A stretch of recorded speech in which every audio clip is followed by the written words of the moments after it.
Well, it seems like all hell is breaking loose. The Ukrainians just launched a missile attack against the Kursk nuclear power plant.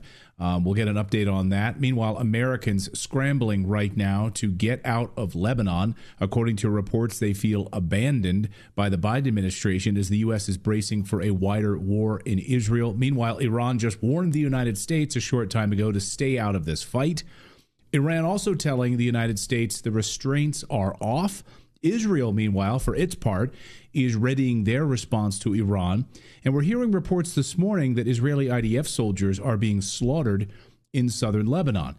In that attack, is that attack on Lebanon backfiring right now? Let's make sense of all of this with Colonel Douglas Macgregor. He's the CEO of Our Country, Our Choice. A lot happening right now. Colonel, good to see you. First, you can take any one of these topics, but I think we need to start with what's happening in Lebanon and Americans trying to get out as we speak. Thousands of Americans trapped there. Yeah. Well, I think, first of all, making sense out of any of this is a tall order, because the worse the situations get in these areas, the less coherence and the less rationality seems to play into all of this. The Ukrainians launched these missiles ostensibly as an act of desperation. You know, on the one hand, they don't care about Russian lives, and frankly, they don't care about the health of Europe. You destroy and potentially damage a nuclear power plant that has implications for a large region, a large part of the world. So it's a very dumb idea. But I think it is desperation. Now, the good news is the Russians report no radiation leaks.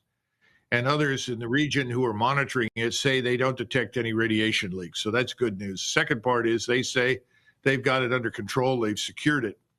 The interesting part is that so many MLRS and ATACMS weapon systems, Army Tactical Missile System, rocket artillery, have been taken under fire and destroyed over the last several days by Iskander missiles. And those missiles are hypersonic. They carry a 1,500 to 1,800 pound warhead. They're very, very precise. That the whole region of eastern Ukraine has gone silent when it comes to these missiles. So I don't know what the missiles are, and it would be interesting to find out. I don't know if these are Shadows that were provided by the British or the French version called the Scout. Perhaps that's what hit the power plant. But it's very obvious that Ukraine is losing, and losing badly. The whole front is collapsing.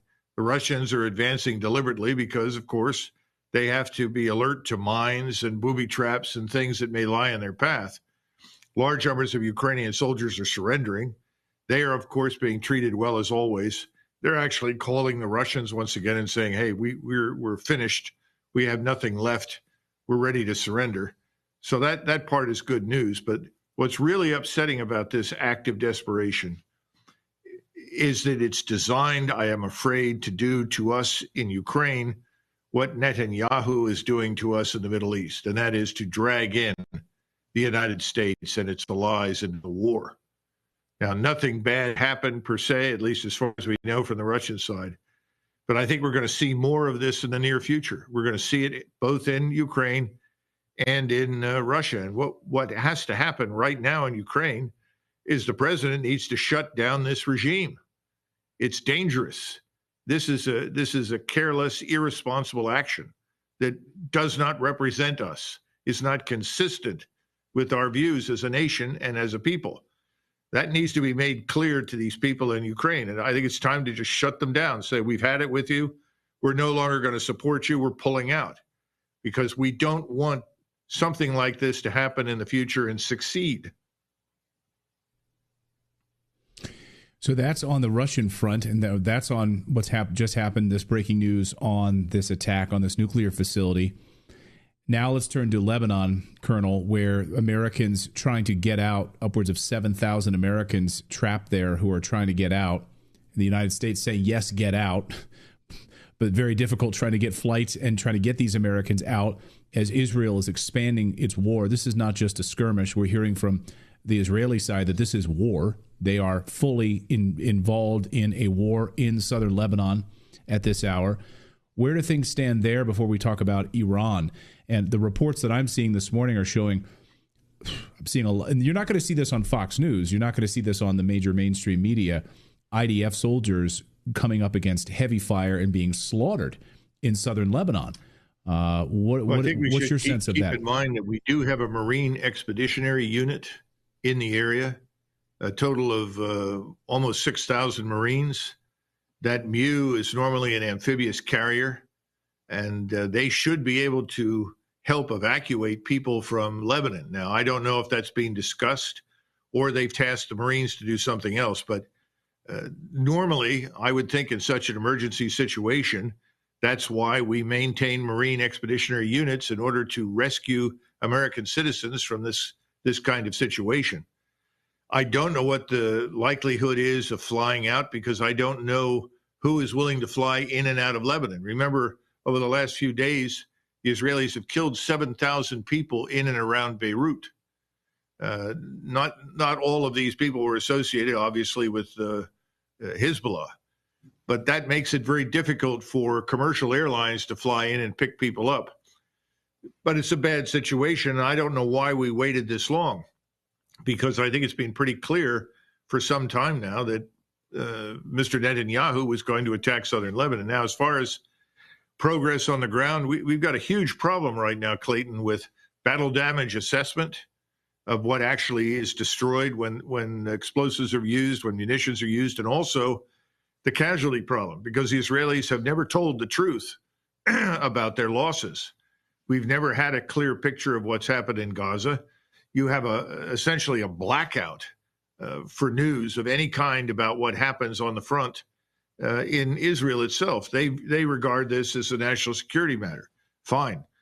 But the problem is when we say heavy losses, and I've been hearing the same thing from my sources, that in fact, when the special operations units went in first on the ground to try and quote unquote clear the way, they were unable to make very much progress. And in fact, many of them were severely wounded or killed. And then the troops that followed after them were subjected to the same kind of ambush tactics that the Israelis saw probably back in 82, only these may be actually worse depending upon the weapon systems they're using. But someone said to me, and this is now a day old, that 149 casualties had been taken by the Israelis. That may be true, and it may be now that it's up over 200. Have no idea. We know that the Israeli defense minister actually spoke to reporters who were asking about the ostensibly high number of Israeli casualties on the way into Lebanon. And he defended it by saying, no war in our history is as justified as this war that we're fighting now. And high losses are a cost of fighting this just war. Now, the last time the Israelis took something in the neighborhood of 2,000 plus casualties was in 1973 when they fought the Syrians and the Egyptians. I don't know what they're sustaining, but I suspect that if they haven't reached 2,000, they will shortly. Then you've got to also understand that Mr. Netanyahu has treated anyone who is not with him as a potential adversary. I know from some of the reports that I've seen that Russian bases were bombed by the Israeli Air Force in Syria. In Syria, if you're a missile depot was struck, yes, by the Israelis in Syria. Yeah, and if you're trying to minimize the numbers of people who are against you, that's not a good way to do business. And so Putin has essentially sent a message to Netanyahu, get out of Lebanon. And the other group that we haven't even mentioned, of course, are the Turks, because 1 million people have already fled Lebanon. And guess where they go? They flee to Turkey. And the Turks already have 3-4 million refugees living in their country as a result of the Syrian war. Now they're going to get more from Lebanon, and the foreign minister said that's unacceptable to us. And I'm getting the impression that the Turks are nearing the point where they're prepared to intervene militarily if the IDF will not end its operations in Lebanon. I see no evidence that the Israelis are going to do anything unless they are compelled to do so by an opponent. That's on the Lebanon side. We haven't even touched on Iran yet, the other part of this massive question. The Iranians, as I mentioned at the top, now telling the United States, stay out of this, and also that we are removing the restraints. The gloves are off, essentially. They don't want war, they're telling the United States, but the restraints are off, the gloves are off. What will the Israeli response be to Iran? And what do you think the Iranian response will be to Israel at this stage? And where does the United States fit into all of this? Well, first, let's look at the Israeli position right now. They have not yet responded, which is interesting.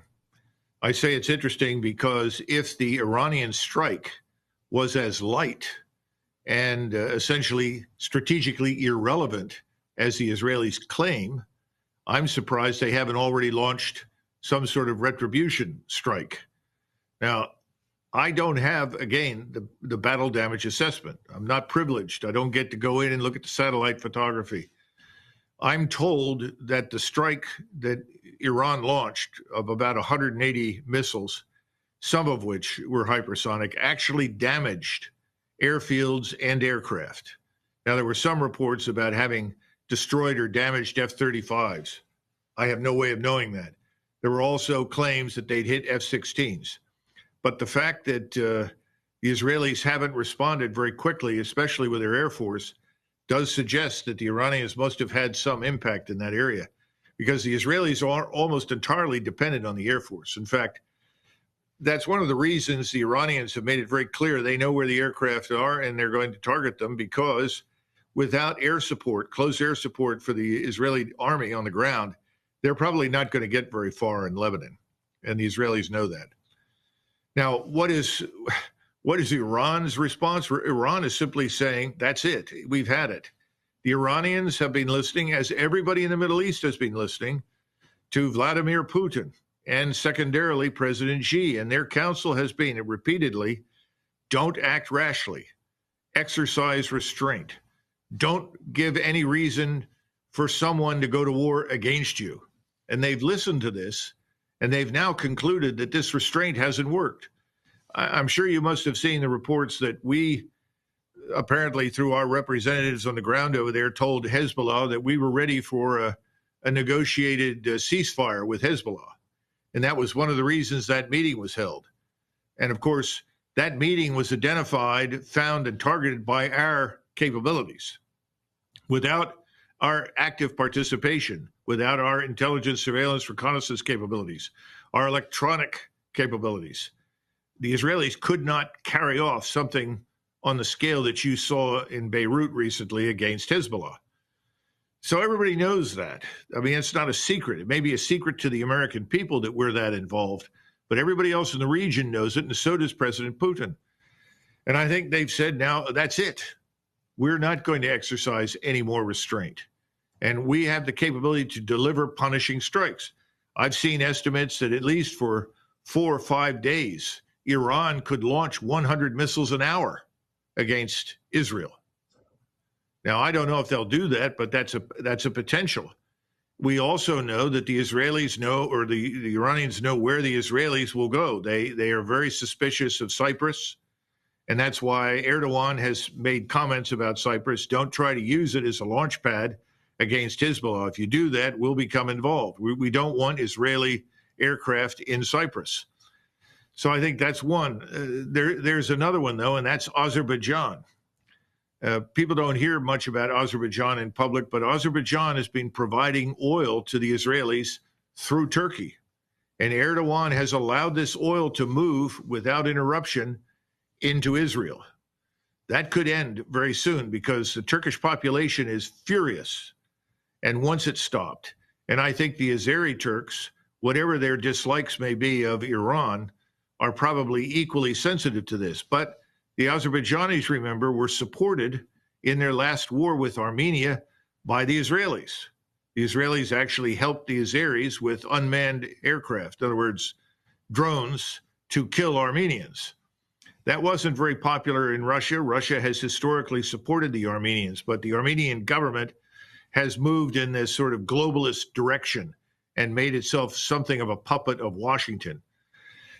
But the Iranians know that the Israelis, if they want to, have been given license to go into Azerbaijan, where they can set up, they can refuel, and then launch strikes against Iran from Azerbaijan.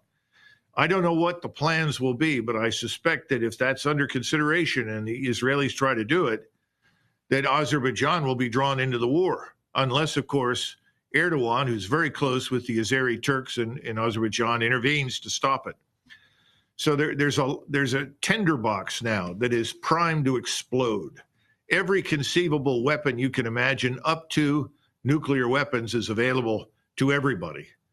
And those weapons are going to be used. And Israel is a very small country, and they've concentrated much of their population in the center of the country. The Israelis are going to take terrible losses. And this has always been my concern from the very beginning. And there's been a tendency to treat everyone in the region, Arabs, Turks, Persians, with contempt, as though they're some sort of backwater. There's no human capital. There's no sophistication. There's no technology. Well, that is wrong. And we're going to get an education the hard way very shortly. And I think it's going to be the death knell of Israel. That's how concerned I am. Now, the Israelis, of course, have nuclear weapons. Would they use it? I think there are circumstances under which, yes, they would use it. And that should be of great concern to us. With 10,000 American forces sitting there in that region, if they decide that there's an existential threat to their existence, launching nuclear weapons against Iran, against Syria or other targets, that should be of great concern to the United States. It's a good thing, though, that we've got great leadership in the White House with Kamala Harris, and I feel very good about the leadership that they're going to be able to navigate through this tinderbox right now. Final word, Colonel. Yeah. Well, in a sane world, the President of the United States would intervene and essentially pull the plug on Kyiv completely. Say, that's it. You've had your shot. This is unacceptable. We're pulling out, which would end the Ukrainian-Russian conflict, frankly. And secondly, he would immediately turn to Netanyahu and say, you've got 48 hours to put together a negotiating strategy to end this conflict.